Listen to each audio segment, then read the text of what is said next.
Hello again. Today I want to talk to you a little bit about distance control and how you could be practicing it. I'll see you in just a moment. When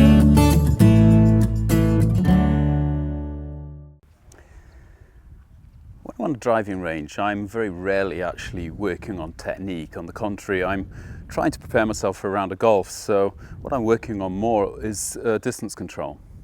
Now, if you're fortunate like myself and you've got a TrackMan that can actually help you to find your distances, then life is really easy.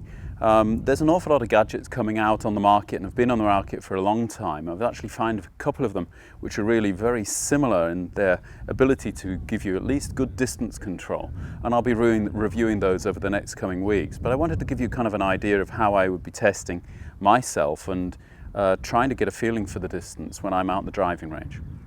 So the very first thing I do is I'll get out my laser and laser off a couple of targets. I might be picking out these flags, so I've got one flag at 90 meters, another one at 120 meters, and then I would hit alternate shots to these different flags. Obviously I'm going to have to eyeball more or less kind of what the carry distance is on them, but because I can actually see the flag, I've got a kind of relation to it. It's quite easy for me to get a kind of a feeling for which distances I'm good at and which distances I'm not. If you are fortunate enough to have the TrackMan will actually do this for you, and you can set up little tests. So when I've actually set the program up in TrackMan, I've put my own tests in there, so I'll have a short game of middle distance or short distance, middle distance and long distance tests of 5 shots, and then it will shuffle me the distances through, and the distances might have kind of a 20-yard or 20-meter deviation. They might have a 10-meter deviation depending on what I'm trying to practice and where I see my kind of problem areas.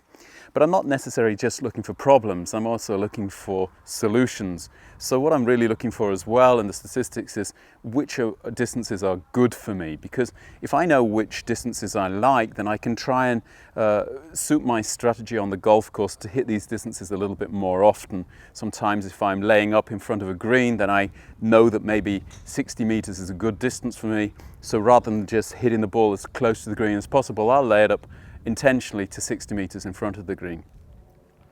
You can't really do that if you haven't got a good feel for how far you're hitting the golf ball with each club in the bag. But obviously there's a lot of shots that you're going to be hitting which don't actually go from a full swing. So a lot of times I will be hitting these shots from feel. Now a lot of my colleagues will tend to kind of think about swinging from maybe 9 to 3 o'clock or 10 to 2 o'clock or something along those kind of lines. I personally am a little bit more of a feel player than that. I don't like to kind of have pictures of clocks in my head, and I'll actually try and get the feeling for the distance I'm hitting it through a combination of the swing intensity that I'm making, swing length that I'm making, and also kind of the visualization of the ball flight that I'm trying to get, rather than trying to think consciously of a particular clock pattern. So I'll give you kind of an idea of how I'm doing, and this is a simple kind of short distance test which goes anywhere between kind of 50 meters and 130 meters, and TrackMan will decide which distance it's going to throw up at me. So the first distance it's given me is 90 meters, so I'll basically go behind the ball and first of all try and kind of picture the shot. So I'm looking over the ball towards this white flag and trying to visualize a 90-meter shot. Now, a 90-meter shot is going to land a little bit short of that white flag, so that's what I'm trying to get a picture for. The next thing I'm going to do is then basically take a couple of practice swings where I'm telling my body, okay, I think that's what you've got to do, and then it will go 90 meters. And the next trick is basically just to commit to that shot.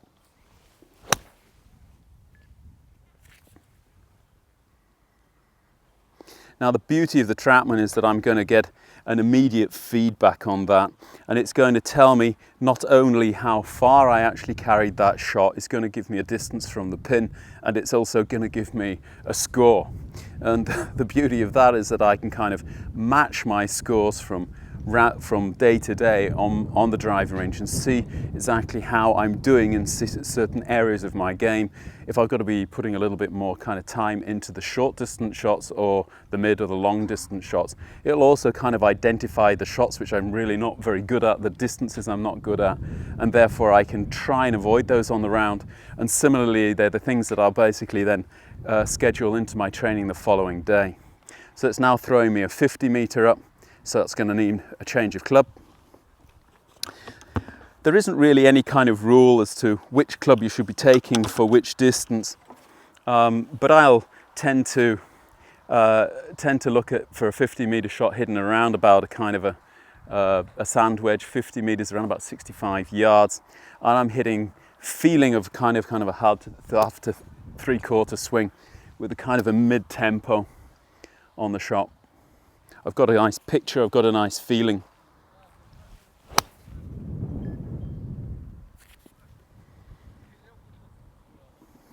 I can hit the shot and you can see there the distance is coming up on the chart.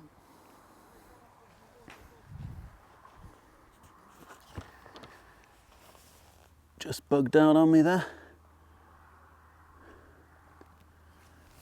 Oh, good old TrackMan. So it's now asking for 130. 130 meters for me is about a 9-iron when conditions are quiet. So this is a full shot for me, so I'm not really going to be kind of holding back. Means I don't really have to have too many thoughts about practice swings and light, because it's just basically a full shot.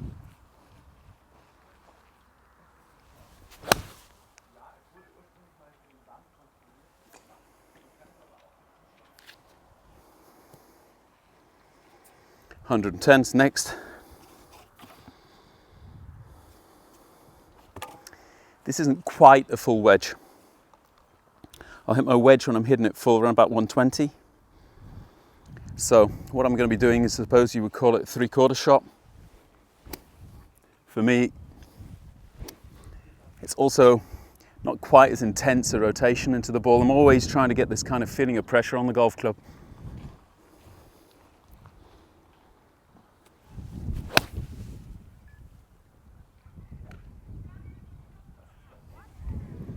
Just now a bit to the right, distance isn't too bad. And finally it's looking for a 70 meter shot. I'm going to take a 48 degree wedge, I suppose you call it a gap wedge. Since I've got this new set of irons, I'm finding that I'm hitting the ball a little bit further with the irons, so I've had to take wedges which have got a little bit less loft. It's not really a problem because I can always open them up if I'm needing a little bit more, but if I'm going to hit a full shot, I don't want to get too much distance between my wedge, my gap wedge, sand wedge, and the lob wedge. Here with a 70 meters, this is kind of a three-quarter gap wedge, I would imagine. Again, got the picture. Hit the shot. It's right down it, if I've got the right distance.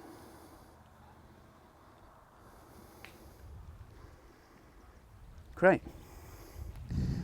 And that's about it. Distance control is really a lot about feel. It's about knowing your own swing, your own golf clubs, and it's really about practicing all the time. If you go out onto a driving range at any tournament event on the night before a tournament, you'll see a whole row of different measuring devices and professionals checking distances with their caddies. And this is basically the main substance of our shot making decisions on the round. If you can get that right, you can get a good feeling for every distance in the bag, then the golf course is going to be easier to play for you, because you're just basically going to go into every shot with so much more confidence. If you analyze your shots in TrackMan, you can actually get a kind of a handicap for that distance or that distance range it will give you with a score, and it will also, with the bar chart, kind of show you the shots that maybe, or the shot distances that you should be working on. That's the type of thing, obviously it's a little bit more difficult if you're just eyeballing it, but on the other hand, that's better than nothing. But try and get away from going down to the driving range and working on technique all the time, and try and get more into kind of distance control, because that will definitely help your scores in the long run. If you like the video as ever, please hit the like button. If you haven't subscribed to the channel, subscribe.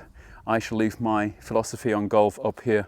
It's new in 2019. If you haven't downloaded it, do it please. Only 99 cents, and it helps support the channel.